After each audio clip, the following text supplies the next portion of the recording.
Okay, hopefully that looks good to you, and starting my timer to make sure I don't go over. So firstly, I want to say hello to everybody. Hi, whatever time of day it is for you, where you are. And I want to thank the organisers for inviting me to give this talk. It's a real pleasure to be speaking in this meeting, and it's a particular pleasure to be giving a talk with this list of co-authors.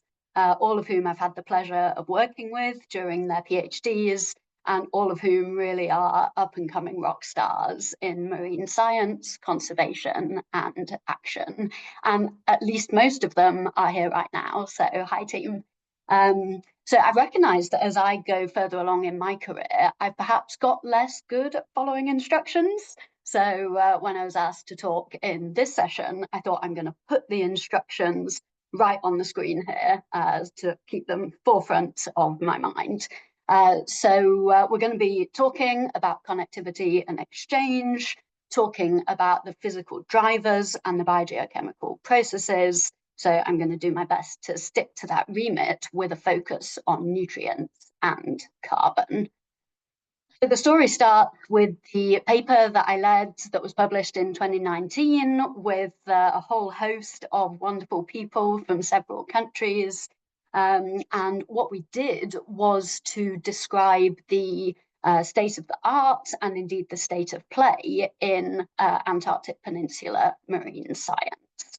And a strong theme that came out of that paper was this focus on connectivity and exchange between different parts of the system.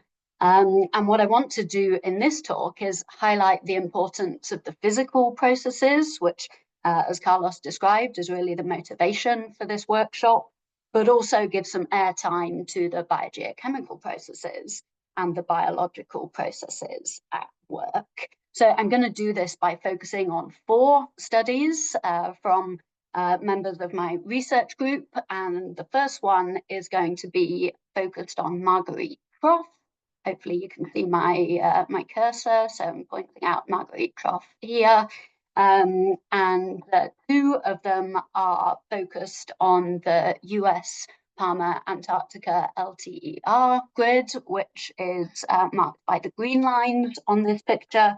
And then one was done through the Brazilian High Latitude Oceanography Group, or GOAL, in the Gerlache Strait and the Bransfield Strait in the northern part of the Antarctic Peninsula. So first of all, the 2018 paper that I led, where we focused on the cross-shelf nutrient and carbon exchanges along the Marguerite Trough. So what you're looking at here is cross-sections along the trough, going from offshore on the left to onshore on the right. And what we can see is that the warm saline circumpolar deep water crosses the shelf, and as it goes, it cools due to mixing with cooler waters. And if I now bring up the comparable plot for the concentrations of nitrate, phosphate, silicic acid, and dissolved inorganic carbon, we can see that as the circumpolar deep water crosses the shelf, we see this increase in the concentrations of the nutrients and indeed the dissolved inorganic carbon. So this hints at the importance of biogeochemical cycling processes, as well as the primary physical driver of transport across the shelf.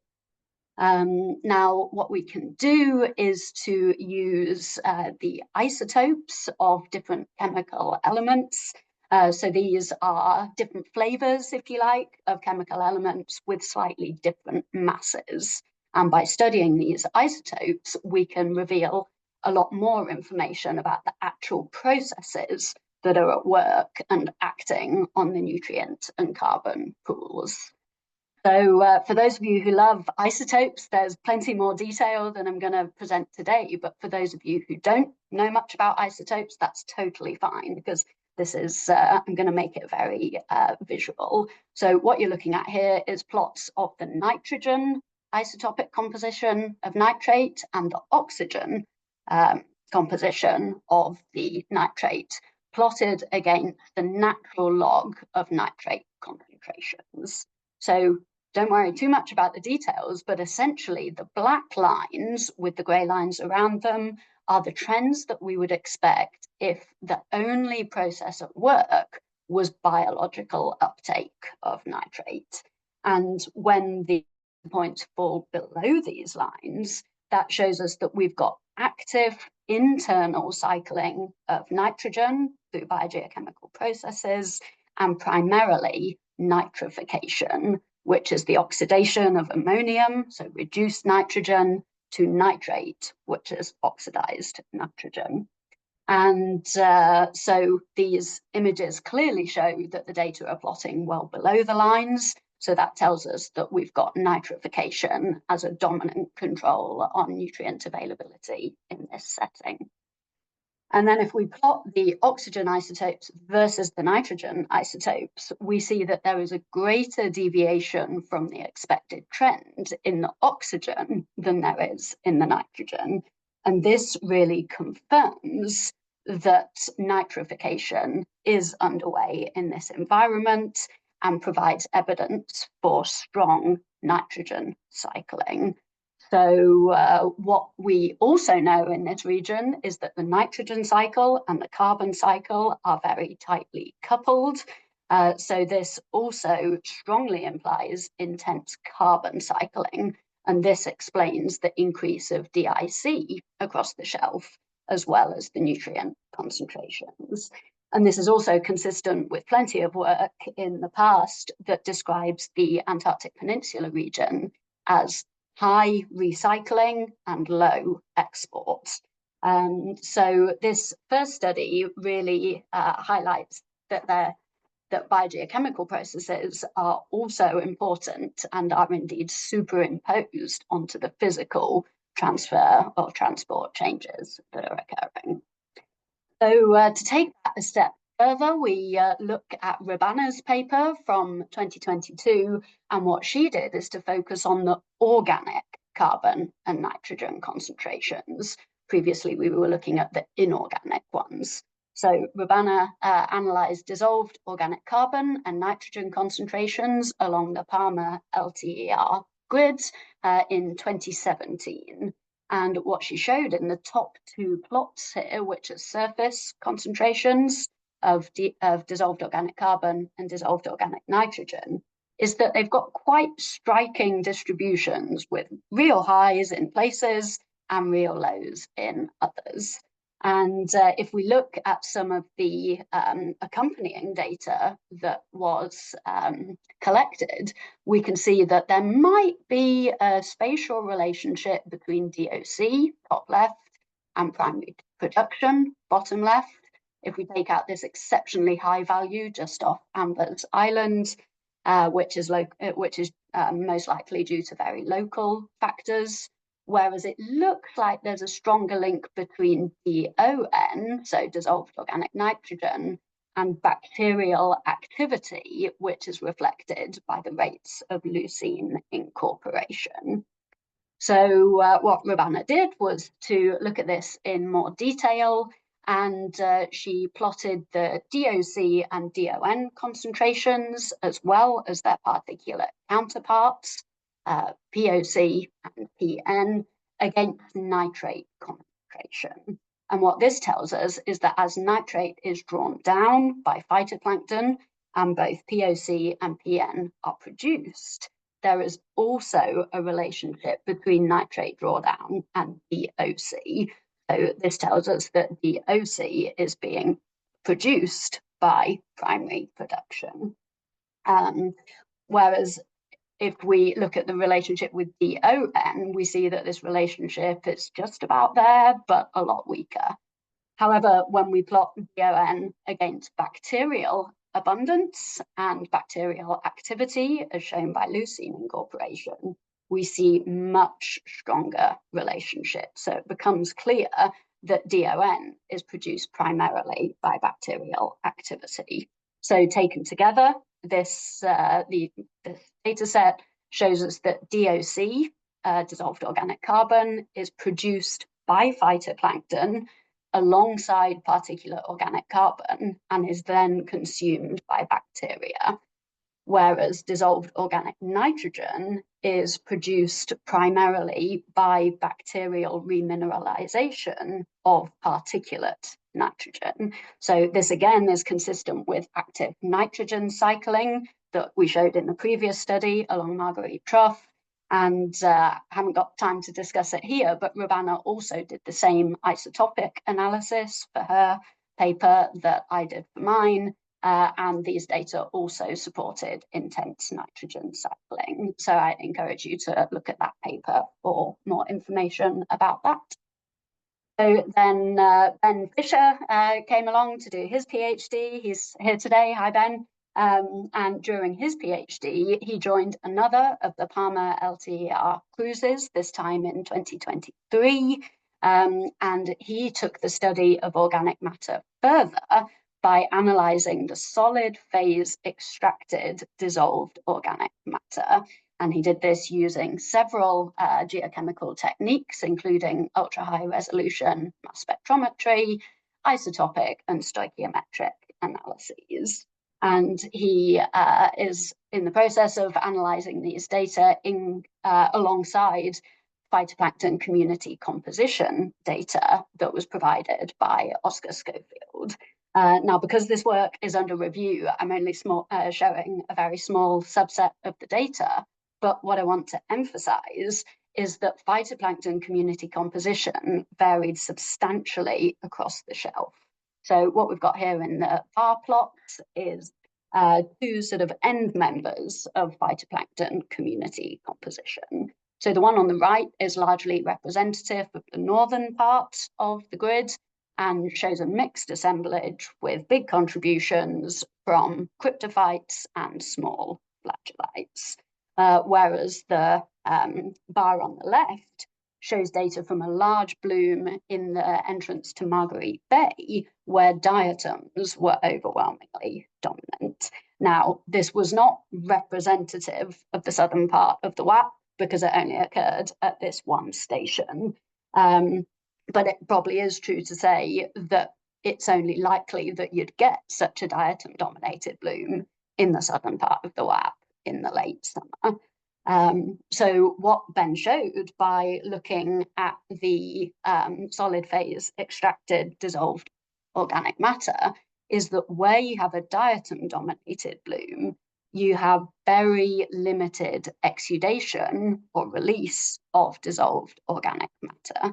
Whereas where you have an assemblage that's dominated by smaller phytoplankton and more mixed communities, you get a greater association with fresh dissolved organic matter, suggesting much greater exudation by these communities. So there is a clear link between the phytoplankton community structure and the amount and type of dissolved organic matter that is produced. And of course, this has implications for carbon cycling along the peninsula as the community structure continues to shift with a warming climate, which I know we've got other great speakers to talk about later in the workshop. So the work that both Rubana and Ben have done really reinforces the point about the importance of biogeochemical cycling and biological processes along the Antarctic Peninsula, as well as physical processes. And to finish it all up and round it off, I want to focus on this study from Tiago Monteiro, who came to work in my research group in Edinburgh for a year during his PhD at Universidade Federal do Rio Grande, or FERG, in southern Brazil. So Tiago's paper uses nutrient concentrations over 24 years from the Brazilian high latitude oceanography group. And what you see here, the map in the center shows the sampling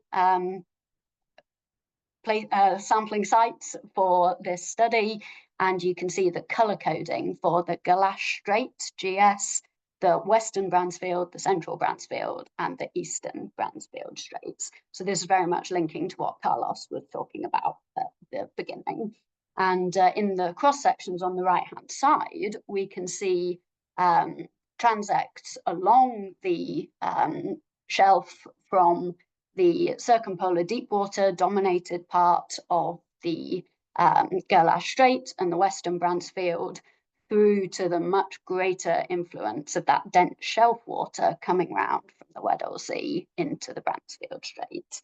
And if we look at the nutrient concentrations, we can see that there is a very strong depletion of silicic acid in particular in those waters from the Weddell Sea. So to look at this in more detail, Tiago analysed the relationship between silicic acid and oxygen. That's the plot in the middle at the bottom. And what he showed is that most of the samples sit between the end members for MCDW and shelf water. And in particular, the waters around Palmer Station and in Gerlache Strait plotted much closer to the MCDW, whereas those from the central and eastern Bransfield Strait plotted much closer to the dense shelf water. So what emerges is that we've got this kind of push-pull relationship between the MCDW incurring from off-shelf to the west and dense shelf water coming round from the Weddell Sea in the east. And this push-pull relationship is really driven by the degree of incursion of circumpolar deep water onto the Antarctic Peninsula shelf, which in turn is modulated by the southern annular mode and to a smaller degree El Nino southern oscillation, as Sergi spoke about earlier. So Tiago's study in all shows that really these physical and indeed atmospheric forcings on nutrients in the northern Antarctic Peninsula region are really strong. So, so far I've talked about the importance of physical processes, biogeochemical, biological processes on influencing nutrient carbon cycling along the Antarctic Peninsula. But for biology, I've really only talked about microbiology. So I can see I'm running short of time, so I'll make this quick. Animals move, and some move really quite long distances. So we've got seals on the left, seabirds in the centre top, and whales on the centre bottom. Animals are made of carbon, nutrients, and some other stuff. So we really shouldn't forget the movement of animals as an important mechanism for moving around and transforming nutrients and carbon in the marine environment, and indeed for supporting the large-scale connectivity of ocean systems at the global scale. So I can see I've gone over time a little bit, apologies for that. So for the conclusions, I will just leave them on the screen for you to read through. These are the take-home messages that emerge from the 4 studies that I've talked about. So I want to thank my amazing co-authors again for your support and your enthusiasm, and thank you all for listening.